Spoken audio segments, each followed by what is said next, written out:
नमस्कार मंडळी, आपल्या यूट्यूब चॅनलमध्ये तुम्हा सर्वांचं खूप खूप स्वागत आहे. मंडळी, इथे मी झणझणीत आणि स्वादिष्ट अशी पावभाजी बनवलेली आहे. अगदी हॉटेलसारख्या चवीची ही भाजी इथे मी बनवलेली आहे.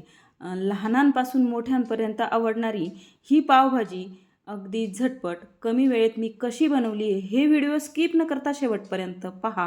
व्हिडिओ आवडला तर व्हिडिओला लाईक शेअर करायला विसरू नका आणि आत्तापर्यंत ज्यांनी सबस्क्राईब केलं नाही त्यांनी सबस्क्राईब करा चॅनलला आणि ज्यांनी सबस्क्राईब केले ना त्यांचे खरंच मनापासून खूप खूप धन्यवाद. तर चला वेळ न घालवता आपण रेसिपीला सुरुवात करू. त्या अगोदर मी पूर्वतयारी करून घेतलेली आहे. तर त्यामध्ये बघा इथे 2 बटाटे साल काढून बारीक चिरून घेतलेले आहे, 1 गाजर मी चिरून घेतलेला आहे आणि 1 वाटी फ्लॉवर इथे स्वच्छ धुवून चिरून घेतलेला आहे. अर्धासा बीट इथे चिरून घेतलेला आहे आणि हिरवे वाटाणे घेतलेले आहेत अर्धी वाटी. भाज्या सर्व स्वच्छ धुवून कोरड्या करून नंतरच मी चिरून घेतलेल्या आहेत. भाज्या चिरून झाल्यानंतर भाज्या आपल्याला कुकरमध्ये घालून घ्यायच्या आहेत. म्हणजे बघा मैत्रिणींनो, भाज्या जराशा कट करून घेतल्या ना तर आपला वेळही वाचतो आणि पुढची प्रोसेस अगदी झटपट होते. ज्या मुली बिगनर्स आहे, स्वयंपाक शिकतायत त्यांच्यासाठी तर फार उपयोगी आहे ही टिप्स. भाज्या अगोदर तुम्ही व्यवस्थित कट करून घ्या. आता भाज्या इथे कुकरमध्ये घालून झालेल्या आहेत. त्यानंतर 1 कप पाणी यामध्ये घालून घ्यायचं आहे आणि झाकण लावून आपल्याला कुकरच्या 3 शिट्ट्या काढून घ्यायच्या आहेत. तर गॅसवरती मी कुकर ठेवला आहे आणि आता याच्या 3 शिट्ट्या काढून घ्यायच्या आहे. कुकर होतोय तोपर्यंत आपल्याला पुढची तयारी करायची आहे. तर त्यासाठी मी इथे हे चॉपर घेतलेलं आहे. तर हे मिशोवरनं मागवलेलं आहे मी. त्याला असे 3 पाते असतात बघा आणि 2 कांदे वरची साल काढून अशा तुकड्यांमध्ये कट करून घेतलेत आणि चॉपरमध्ये घालून आपल्याला हे बारीक करायचं आहे. जिथे आपल्याला आता कांदा कट करायला 5-1 मिनिट लागतात आणि डोळ्यातनं पण पाणी येते, खूप कडू असतो कांदा. तर त्याऐवजी तुम्ही असं चॉपर घ्या आणि त्यामध्ये 1 मिनिटाच्या आत आपला कांदा कट करून होतो. बघा इथे आता कांदाही कट करून झालेला आहे आणि कांदा आपला बारीक करेपर्यंत आपल्या इथे कुकरच्या शिट्ट्या झाल्या आहे. कुकरही थंड झालेला आहे. त्यानंतर बघा मी तुम्हाला दाखवते, भाज्याही आपल्या एकदम मस्त अशा मऊसूत शिजलेल्या आहेत. बघा 3 शिट्ट्यांमध्ये व्यवस्थित शिजतात आणि बीट घालायचं कारण म्हणजे भाजीला रंग छान येतो आहे मैत्रिणींनो, अगदी हॉटेलसारखा. त्यानंतर त्याच कुकरमध्ये आपल्याला ह्या स्मॅशरने भाज्या स्मॅश करून घ्यायच्या आहेत. म्हणजे कुठलेही अवांतर भांडे आपल्याला लागत नाही किंवा भांडी घासायला जास्त पडत नाही. त्याच कुकरमध्ये भाज्या शिजवायच्या आहेत आणि त्यातच आपल्याला ह्या भाज्या स्मॅश करायच्या आणि अगदी 2 ते 3 मिनटात भाज्या स्मॅश करून होतात. फार वेळही लागत नाही. तर बघा भाज्या स्मॅश केल्यानंतर त्याला रंगही किती छान आला आहे बीटामुळे. तर आता हे झालं आहे आपलं स्मॅश करून. त्यामध्ये 1 कप पाणी घालून मी थोडंसं सरबरीत करून ठेवलेलं आहे. त्यानंतर गॅसवरती कढई ठेवायची आणि कढईमध्ये मी 2 ते 3 चमचे तेल घालून घेतलेलं आहे मैत्रिणींनो. तुम्हाला जर बटर वापरायचं असेल तर तुम्ही बटर वापरू शकता किंवा तुम्ही 2 चमचे तेल आणि 2 चमचे बटरही वापरलं तरीही चालेल. तुम्हाला जर बटरचीच पावभाजी बनवायची असेल तर तुम्ही बटरही वापरू शकता. तेल गरम झाल्यानंतर यामध्ये कांदा घालून घ्यायचा आहे. 2 कांदे इथे बारीक चॉप करून घेतलेले आहेत. त्यानंतर यामध्ये पाव चमचा मीठ घातलं आहे. मैत्रिणींनो, मी नेहमी सांगत असते कांदा परतत असताना यामध्ये पाव चमचा किंवा चिमूटभर मीठ घाला, म्हणजे कांदा लवकर परतला जातो. कांद्यातलं मॉइश्चर कमी होतं लवकर किंवा जो ओलसरपणा असतो तो लवकर कमी होतो आणि कांदा अगदी म्हणजे जिथे 5 मिनिट लागतात तिथे 2-3 मिनिटात कांदा आपला परतला जातो.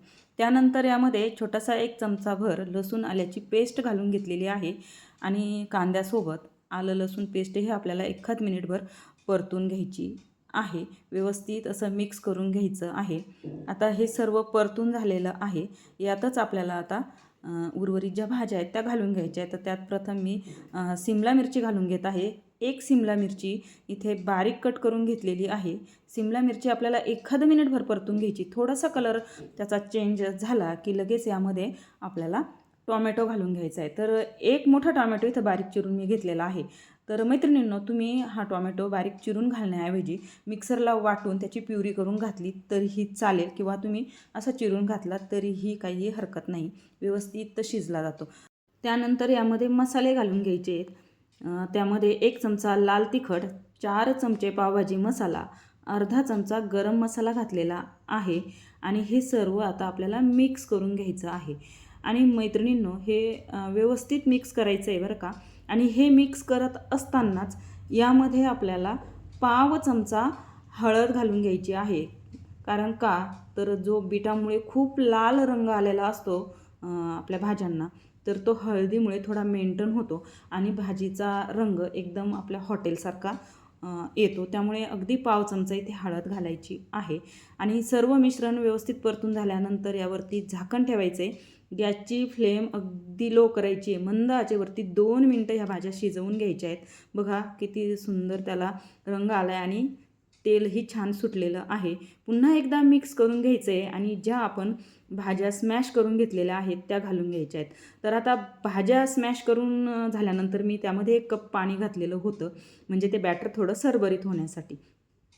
आता हे बॅटर यामध्ये घालून घेतल्यानंतर पुन्हा एकदा व्यवस्थित असं मिक्स करून घ्यायचं आहे, जेणेकरून सर्व मसाला आणि कांदा टोमॅटो जे आहे ते सर्व या मिश्रणामध्ये मिक्स होईल. बघा आता थोडासा कलरही चेंज झालेला आहे. आता आपल्याला भाजी जर घट्ट वाटत असेल तर थोडंसं अजून 1 कपभर पाणी यामध्ये तुम्ही घाला.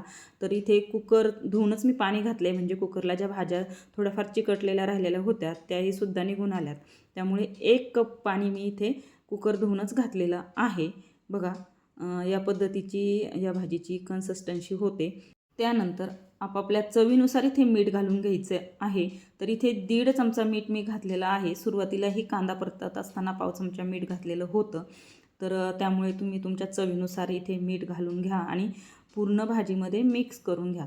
तर व्यवस्थित असं मिक्स करून घ्यायचं आहे. बघा किती सुंदर इथे भाजीचा रंग आला आहे आणि सुगंध तर अगदी घरभर पसरला आहे. त्यानंतर भाजी आपल्याला एक 5 ते 6 मिनिट व्यवस्थित रटरट अशी शिजवून घ्यायची आहे. भाजी शिजून झाल्यानंतर यामध्ये भरपूर अशी बारीक चिरलेली कोथिंबीर घालायची आहे. तर मैत्रिणींनो, कशी वाटली तुम्हाला ही पावभाजीची माझी पद्धत मला कमेंटमध्ये सांगा. तुमच्या कमेंटने ना असेच नवनवीन आणि छान छान रेसिपीज बनवायला प्रोत्साहन मिळतं. अगदी लहानांपासून मोठ्यांपर्यंत आवडणारी आणि हॉटेलच्या चवीची ही भाजी कशी झाली मला नक्कीच कमेंटमध्ये सांगा. आता भाजी आपली इथे शिजून झालेली आहे मैत्रिणींनो. त्यानंतर पुन्हा गॅसवरती मी तवा ठेवला आहे आणि इथे आपल्याला पाव शेकून घ्यायचे. तर त्यासाठी मी इथे थोडंसं बटर घालून घेतले, त्यामध्ये थोडासा पावभाजी मसाला आणि बारीक चिरलेली कोथिंबीर घालून घेतलेली आहे. आणि बघा पाव अशा पद्धतीने इथे शेकवायचे आहेत. पावमध्ये कट करून घ्यायचा आहे असा आणि असं उलटपालट करत पाव आपल्याला इथे शेकून घ्यायचा आहे. मसाला पावाप्रमाणे पाव इथे शेकून घ्यायचा आहे, म्हणजे भाजीबरोबर खाताना त्याची लज्जत अजूनच वाढते. तर इथे पावही शेकून झालेला आहे आणि भाजी आपल्याला पावभाजी प्लेटमध्ये सर्व करायची आहे. बघा अशा पद्धतीने. बघा किती सुंदर रंग आलेला आहे मैत्रिणींनो भाजीला. तर अशी भाजी जरूर करून पहा बरं का मैत्रिणींनो. आणि कशी झाली मला खरंच कमेंटमध्ये सांगा. तुमच्या कमेंटने ना खरंच खूप प्रोत्साहन मिळतं वेगवेगळ्या रेसिपीज बनवायला. थोडीशी कोथिंबीर कांदा घालून आपल्याला ही भाजी सर्व करायची आहे आणि काकडी आणि लिंबासोबत आपल्याला ही खायची आहे. आणि त्यानंतर वरतून आपल्याला बटर घालायला विसरायचं नाही बरं का मैत्रिणींनो. तर मैत्रिणींनो, पुन्हा एकदा सांगते, कशी वाटली रेसिपी मला कमेंटमध्ये सांगा. तर चला भेटू अशाच नवीन रेसिपीसोबत. तोपर्यंत बाय बाय.